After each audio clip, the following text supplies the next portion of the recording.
Hello friends, అందరికీ welcome back to our channel అండి. ఎలా ఉన్నారు మీరంతా? ఈరోజు అయితే రొటీన్ వ్లాగ్ అయితే మీతో షేర్ చేస్తున్నానండి. ఇందులోనే క్లీనింగ్ కూడా ఇంక్లూడ్ అయి ఉంటుంది. ఇక్కడైతే బ్రేక్ఫాస్ట్ ప్రిపేర్ చేస్తున్నానండి. ఉల్లిపాయ టొమాటో చట్నీ, అలానే ఇడ్లీ పిండితో ఊతప్పం అన్నమాట. అవి చేసేసి పక్కకు పెట్టేశాను. ఇంకా మధ్యాహ్నం లంచ్ కోసం అయితే కర్రీ ప్రిపేర్ చేస్తున్నానండి.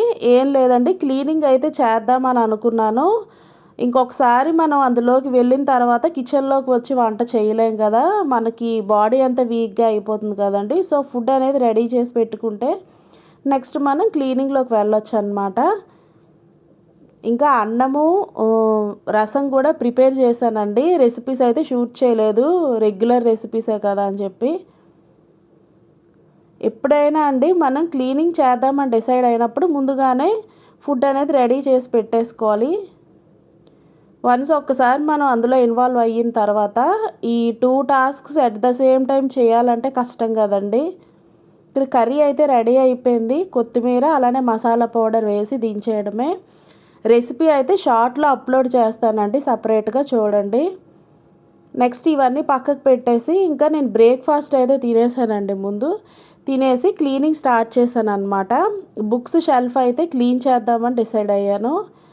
అందులో ఉండే వేస్ట్ అన్నెసరీ అంతా తీసేసానండి. తీసేసి డస్ట్ అది నీట్గా క్లాత్తో తుడిచేసాను అనమాట.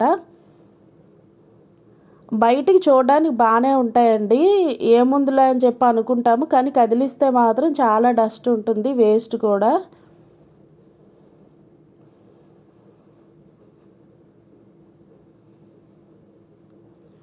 ఇవన్నీ సపరేట్గా తీసేసి నీట్గా మళ్ళీ పెట్టేస్తున్నాను అనమాట, డస్ట్ క్లీన్ చేసేసి.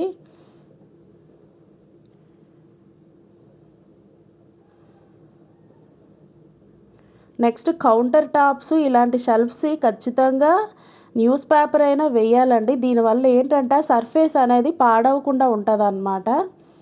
నెక్స్ట్ పిల్లలు స్టేషనరీ స్కెచెస్ ఇవన్నీ యూస్ చేస్తారు కదండి. ఇవన్నీ ఇలా సపరేట్గా ఒక బాక్స్లో అయితే పెట్టేసుకుంటే కప్బోర్డ్స్ ఇంటీరియర్ ఉండదు కదండి, అలాంటి వాళ్ళకి ఇది యూజ్ అవుతుంది అన్నమాట ఈ టిప్ బాగా.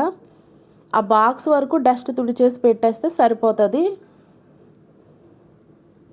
ఈ ఆర్గనైజర్స్ టిప్ అనేది బాగా యూజ్ అవుతుందండి ఓపెన్ కప్బోర్డ్స్ ఉన్న వాళ్ళకి. టెంపరీగా ఇది ఒక సొల్యూషన్ అన్నమాట. లేదంటే ప్రతి ఐటెంని మనం డస్ట్ క్లీన్ చేయాలి. క్లీనింగ్ ప్రాసెస్ అనేది లాంగ్ టైం అయిపోతుంది అన్నమాట.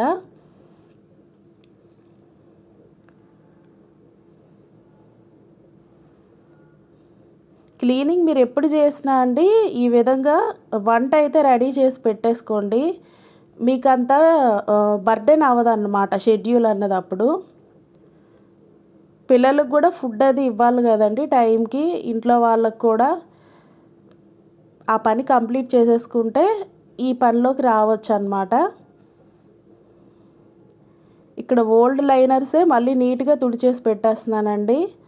అదే మనం న్యూస్ పేపర్ వేసామనుకోండి, ఒక యూజ్కే అది ఇంకా పడేయడమే అనమాట. లైనర్స్ ఏంటంటే ఈ విధంగా డస్ట్ క్లీన్ చేసి పెట్టేస్తే సరిపోతుంది. నేను ఈ వేసి 1 ఇయర్ అయిపోయిందండి, అయినా సరే కొత్తగా ఉన్నాయన్నమాట, చూస్తున్నారు కదా. మనం క్లీనింగ్ ఎప్పుడైనా షెల్ఫ్స్ క్లీన్ చేయడం, ఫ్యాన్లు క్లీన్ చేయడం ఇదే పెద్ద టాస్క్ అండి. బూజులు దులపడం ఏముంది, ఈజీయే కదా. వాల్స్ తర్వాత స్లాబ్ ఇవన్నీ ఒకేసారి దులిపేయొచ్చండి, 5 మినిట్స్ కూడా పట్టదు. షెల్ఫ్స్ క్లీనింగ్ ఇదే పెద్ద టాస్క్ అన్నమాట. వేస్ట్ రిమూవ్ చేయడం ఇదే కదా మనకి టాస్క్. ఇంకొక టిప్ ఏంటంటే మీరు క్లీనింగ్ చేసేటప్పుడు ఖచ్చితంగా చెప్పులు అయితే వేసుకోండి. దీనివల్ల ఏంటంటే మీ కాళ్ళు డస్ట్ అవ్వవు. అలానే మీరు ఈ రూమ్లోంచి వేరే రూమ్లోకి వెళ్ళేటప్పుడు ఈ డస్ట్ అనేది వేరే రూమ్కి ట్రావెల్ అవ్వకుండా ఉంటుంది అన్నమాట. అలానే కాళ్ళు కూడా నీట్గా ఉంటాయి. చెప్పులు అనేవి అక్కడ వదిలేసి వెళ్దాం కాబట్టి. ఈ విధంగా అయితే కంప్లీట్ అయిపోయిందండి క్లీనింగ్ అనేది. మీరు కూడా సంక్రాంతి క్లీనింగ్ స్టార్ట్ చేసేసారా, కంప్లీట్ అయిపోయిందా? అలానే పిండి వంటలు కూడా నాకు కామెంట్ చేయండి.